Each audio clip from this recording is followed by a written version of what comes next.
As Bell would adjust to his new situation, having met with the Xenos, a mermaid named Marie, he would learn more about Marie's situation, learning that she actually knew the other Xenos that Bell was familiar with, including Korg.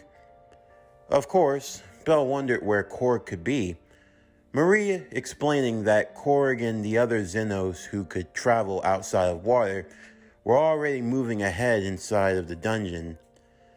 Bell would remember one of the last conversations he had with Korg before helping him return to the dungeon safely during the time when they accidentally got out and were being hunted by the people of Orario. He remembered that Korg said something about the dungeon being more than what they thought it was. Naturally, because they were Xenos, traveling through was a lot easier for them than the other adventurers, so they promised that they would continue to explore the dungeons on their own, to learn whatever they could about it. If they learnt any key information, then they'd make sure to send it back to Bell as soon as possible. Now, Bell hadn't heard anything back from them since, so chances are they were still exploring. In the end, there was no telling how far they could have gotten or what they could have learned. Bell, in the meantime, was continuing to do the same. There was still so much about the dungeon, so much that they didn't know. But for now, Bell couldn't be worried about that. He had to get back to his friends. Thankfully, Marie would know the way to the entrance level to move back up from where Bell had come from originally. Of course, she would warn that it was dangerous, knowing that the Moss Huge was a rather dangerous monster to say the least. Not only was it more self-aware and intelligent, but it was collecting the magic stones from the other monsters that had been killed. It was only growing more and more powerful. For Bell, he still remembered fighting against it. It was almost on a level of power that he didn't think he could reach. But then he remembered. He remembered about his fight with Hercules. How Hercules said that there was more to him, that there was more to the power than what he truly knew. But if that was the case, then why couldn't Bell bring that out of him? Sure, he had gotten strong ever since he inherited Mjolnir, ever since he inherited the power of Thor, but still, there was always something about it, something that never felt quite right. Of course, he had asked others around the way, even Hermes, who gave his own opinions. He remembered the conversation. Well, Bell, if I had to take a guess, I think it's probably your mindset that's holding you back. My mindset, Mr. Hermes? I don't understand. Well, the thing is, Thor, even when you hear about the old tales, you know the story about how Thor lost his power, right? How he was kicked out of heaven, how he had to walk the earth like a man, learn humility, things of that nature. Yes? Well, the thing is, he was still a god, even if his power was reduced. No different than how most gods are nowadays here on the earth. How we are here is nothing compared to how we were in heaven. But, you know, when you come to earth, as they say, you do as the Romans do, or however that phrase goes. In a similar way, you're a human who's inherited the powers of a god. Not just a mere blessing, but the power of a literal god. Your body, your physiology, you weren't made to take on that kind of power. So, does that mean I'm not?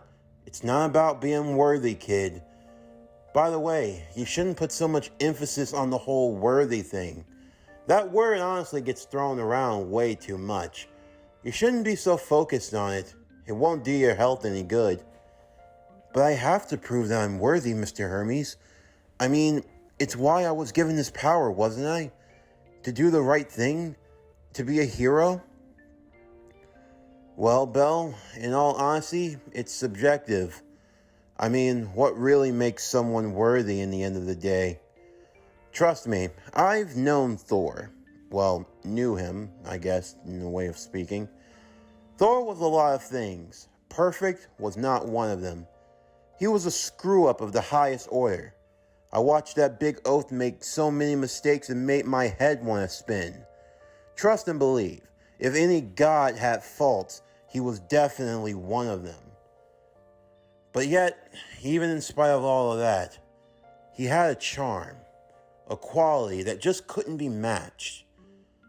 He just had an aura, a way of knowing that everything was going to turn out all right. Personally, I can only make this judgment in my own way, but I like to think that worthiness isn't just about who or what you are. It's a state of mind. It's a being. It's about knowing your true self and accepting who you are. When you try to hide behind hypocrisy, when you try to do one thing but present yourself as another, when you're separated, when you're unbalanced, I believe that's when you become unworthy. And even when you aren't, there's still always that lingering doubt, the thing that holds you back. And I believe I know what it is, Belle. You can't fully decide what you truly are. You're unsure about what you are. Ever since you've gotten that power, tell me, how do you view yourself? How do I view myself? What do you mean? What I mean is, do you view yourself as a human or a god, something in between? I'm not sure. If I'm being honest, I'm not sure about what I am. I honestly don't know. I mean, I have the powers of a god, but I know for a fact that I'm not a god. I still feel my mortality. It feels like I'm a living contradiction. It doesn't make any sense. Everywhere I go, I feel like everyone has this great expectation of me. About what I'm supposed to be, about what I'm supposed to do. As if I'm supposed to be living up to some sort of legacy. But I don't know what legacy that is. I mean, I didn't really know Thor. I don't know anything about him. He's been gone for so long. And then I have everyone. I have every person. I just don't get why it was me. Hermes would smile at Belle before continuing on.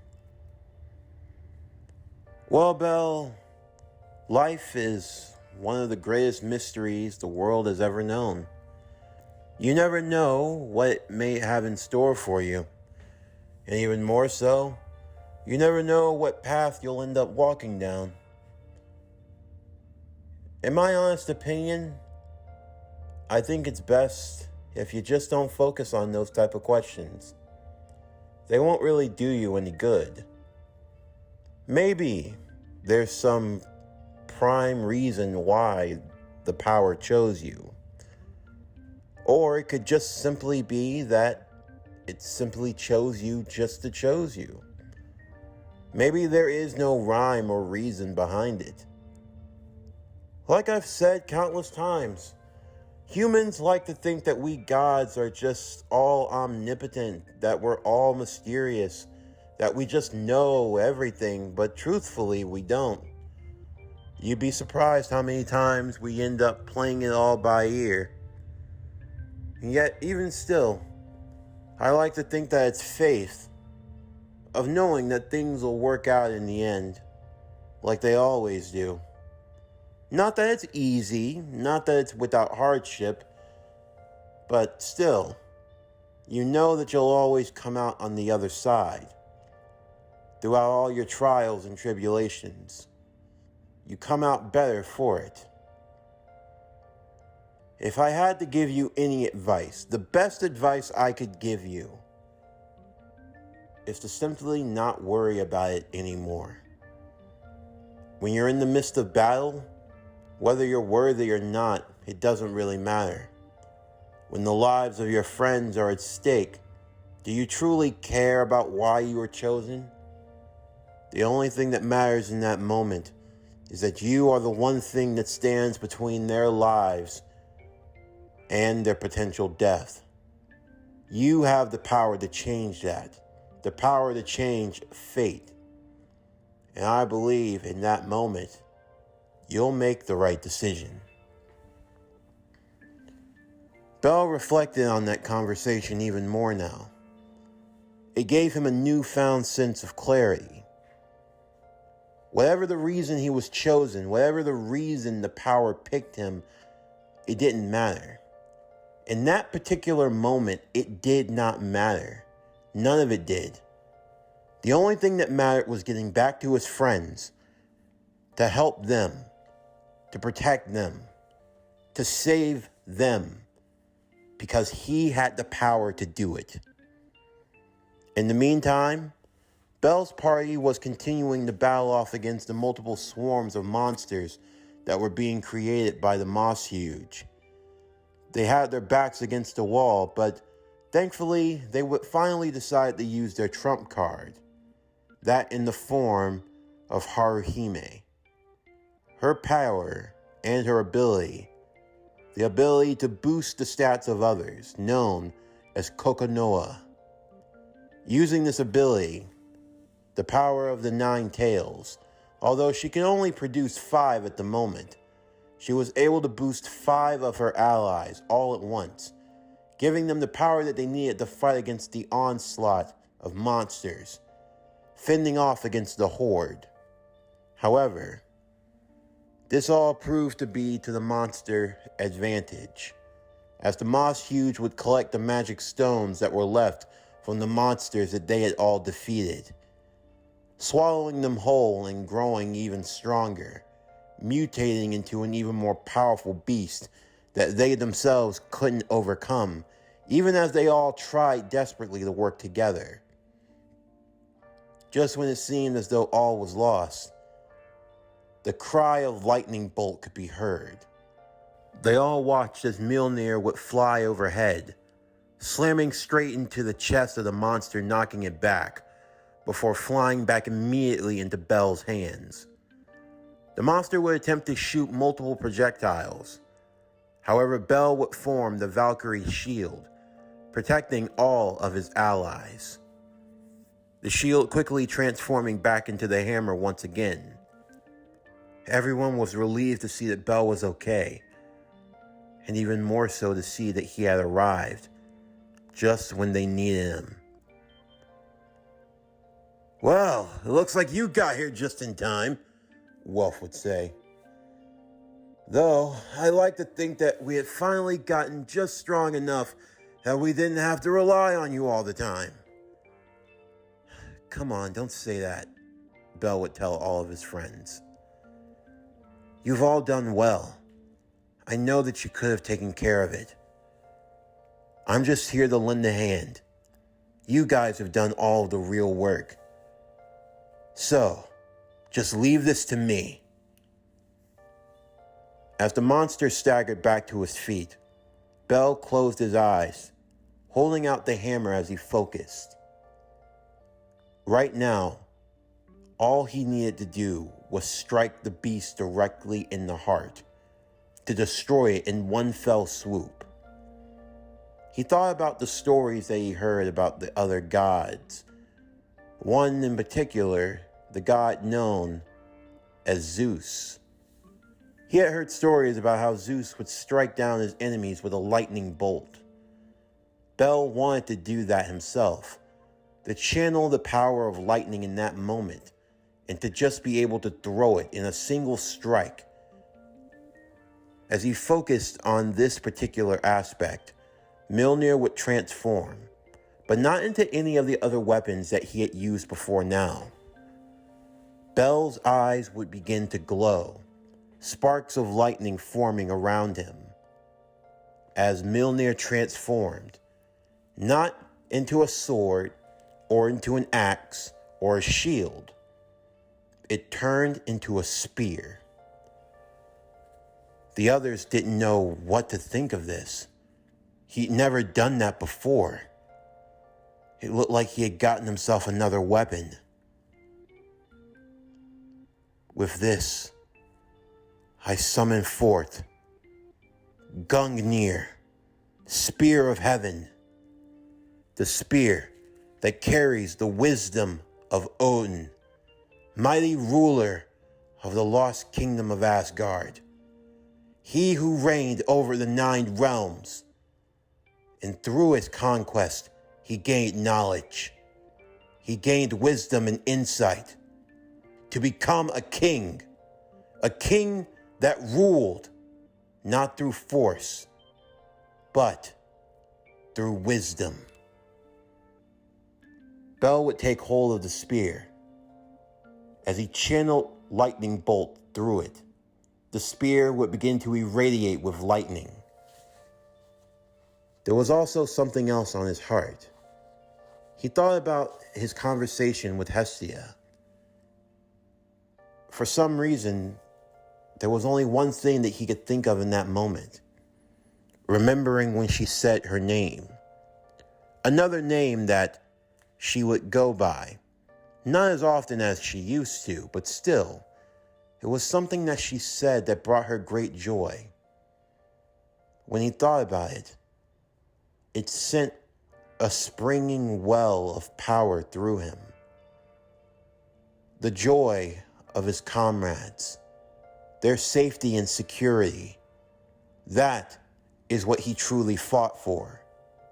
He did not fight for the honor, for the fame, for the wealth. He fought to protect. He fought to shield. For those reasons alone, he could use any power. Nothing was beyond his grasp.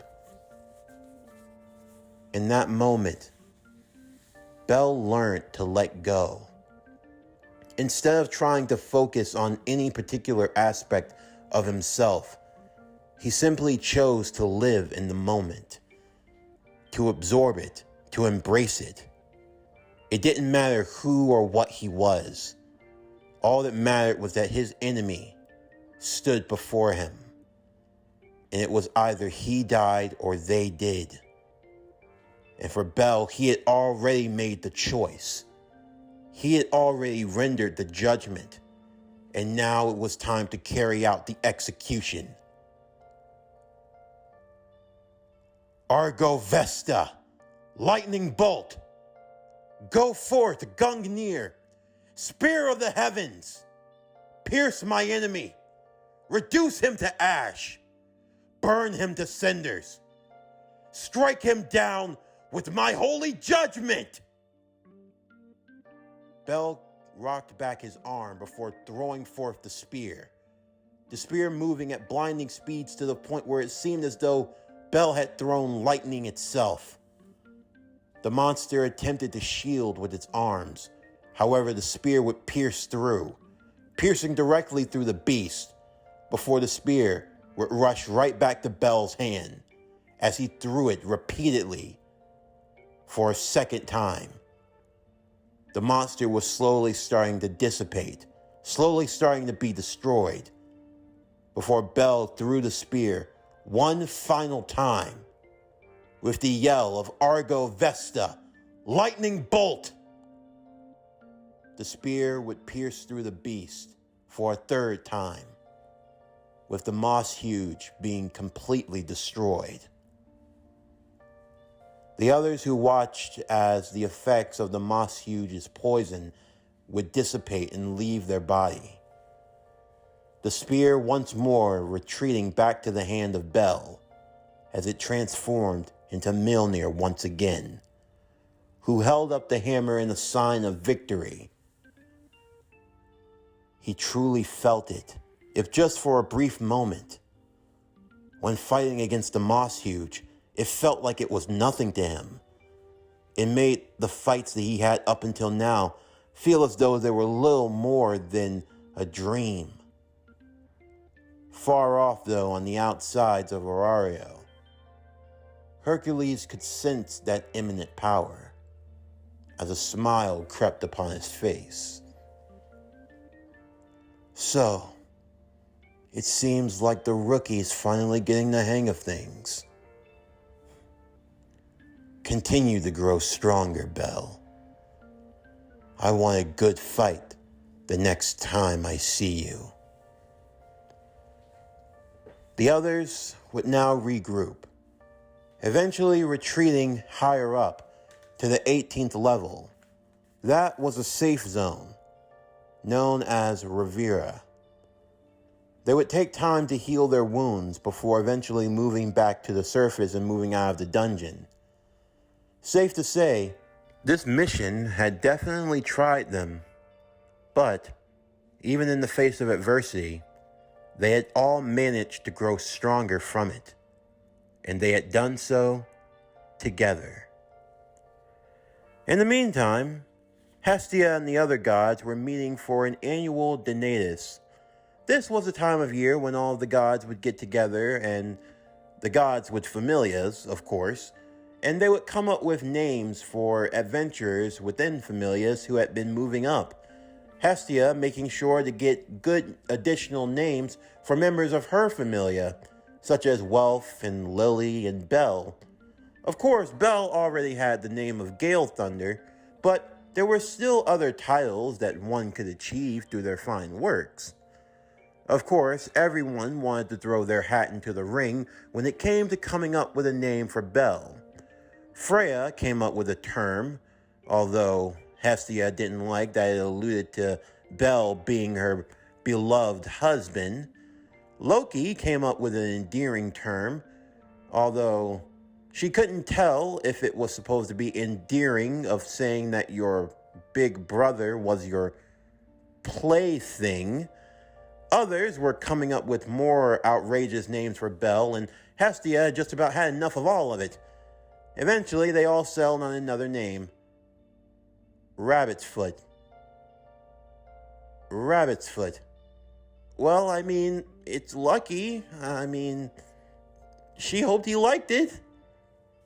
Still, though, the talks about Belle were definitely ringing amongst the gods, and there was also the talks of Hercules. That was something of a social pariah in its own right, mainly because of the fact that Hercules was more of an outcast than anyone, even to the gods. Whenever he came around, destruction was soon to follow. It was moments like this where you wish that Thor was still here. He was the only guy that seemed to know how to keep that other dude in check. But now without him, Hercules was just chaotic neutral. There was no telling what he was going to do. I mean, God forbid if he went back into the dungeons again to go on another bender. Who could actually stop him? Of course, if some of the more stronger gods worked together, maybe they could take him down. But who knows how many of them he'd kill in the process. There was an ever-growing worry, and even more so, they looked to Belle in times like this. They hoped that he was at least getting strong enough to the point where he might be able to contend with Hercules. But still, to try to put all of their hopes into that of a mortal to handle a god's problem? Had they really fallen off that much? That much that they had to rely on the little hero, Cranel. But he couldn't be denied. After all, he had the power of Thor within him.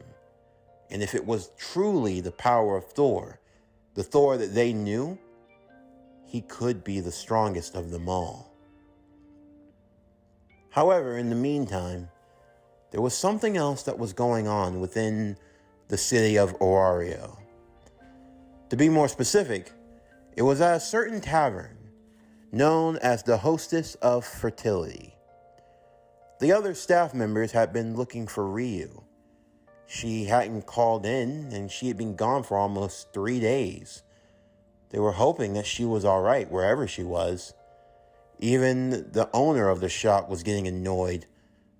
She never should have hired that half-elf girl. Ryu was, if anything, a black sheep to all in the hero community. She was known as a lot of things. Killer, to say the least, but those could never be proven. Even still, people did their best to steer clear of the elf girl at all costs. There were very few that chose to be associated with her. You could say that, if anything, all it would take was one event. One event and all hell would break loose. As Belle and the others had returned from the dungeon, all of them taking time off to enjoy and collect the rewards from their latest raid, as well as recover from the exhausting battles they had gone through. As Belle was making his way through the city square, along with Lily and a few others, he saw a couple of heroes running by, a couple of adventurers, all of them in a panicked state. As they looked at Belle, they asked for his help immediately.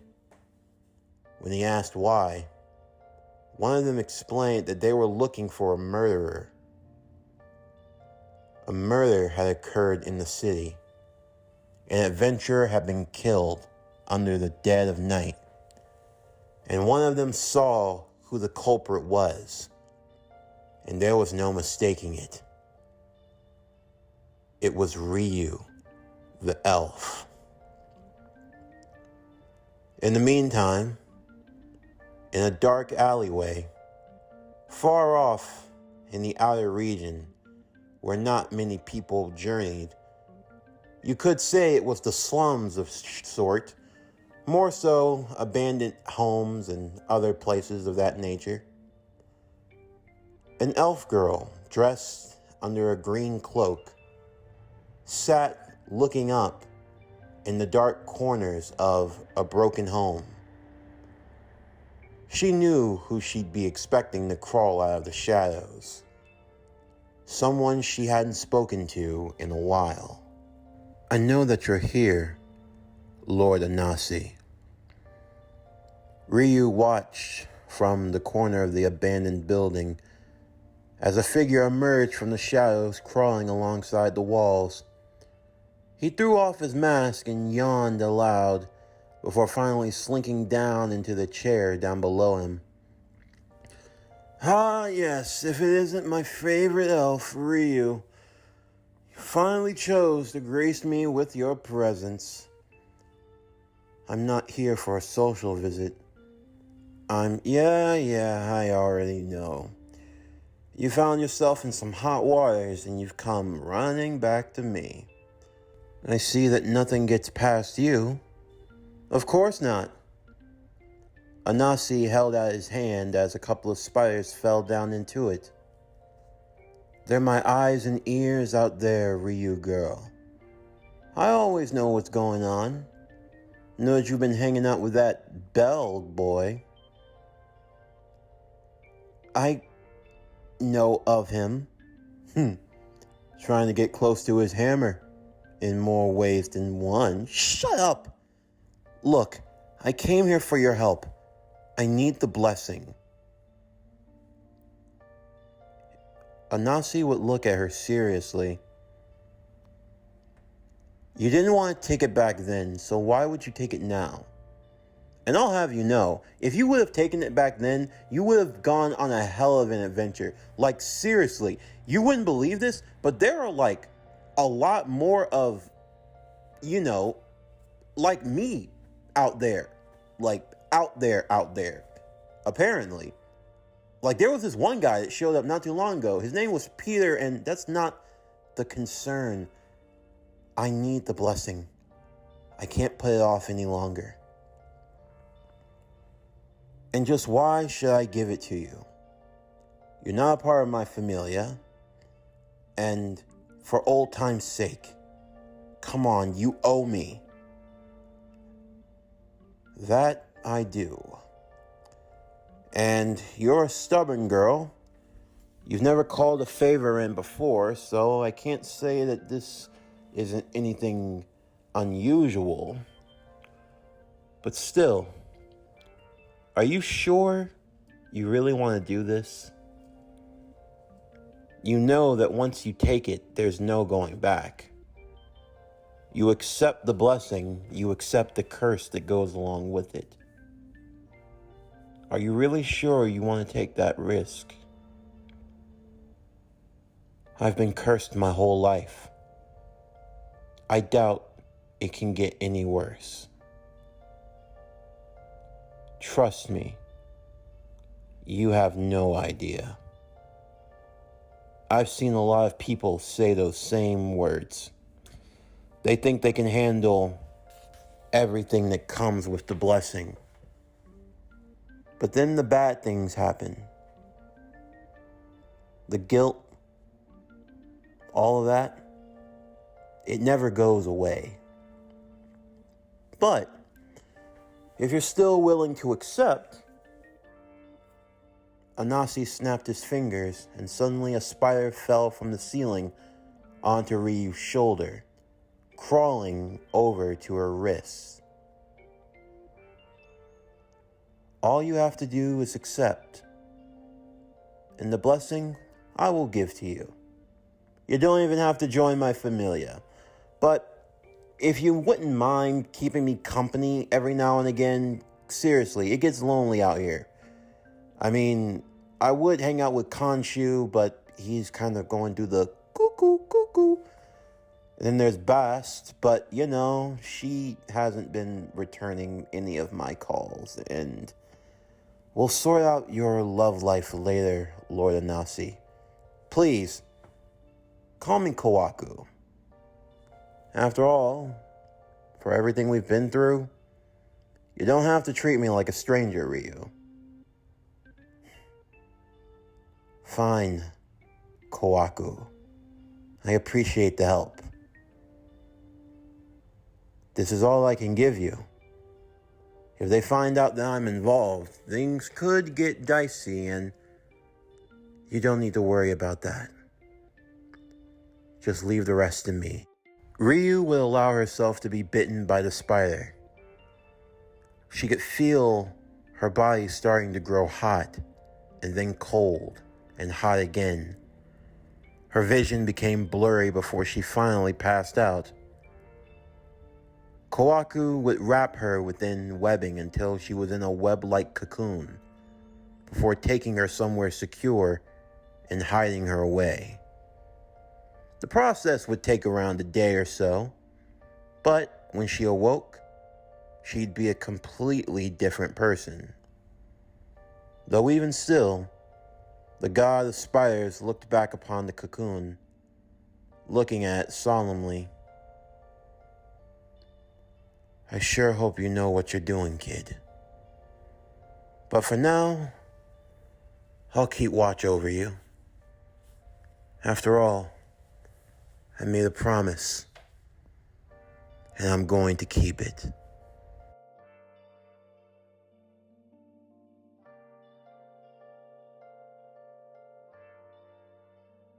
This concludes Danmachi, The Last King. What if Bel Cranel was Thor? Season 4, Part 3.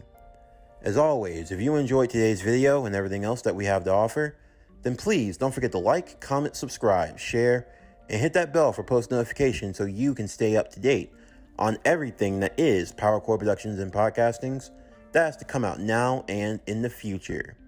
Stay tuned for tomorrow's video as we continue with Danmachi the Last King, What If Bel Cranel Was Thor, Season 4, Part 4. But anyway, that's going to do it for the end of today's video. I'm Javon Harrington with PowerCore Productions and Podcastings. Signing off, and I'll see you next time.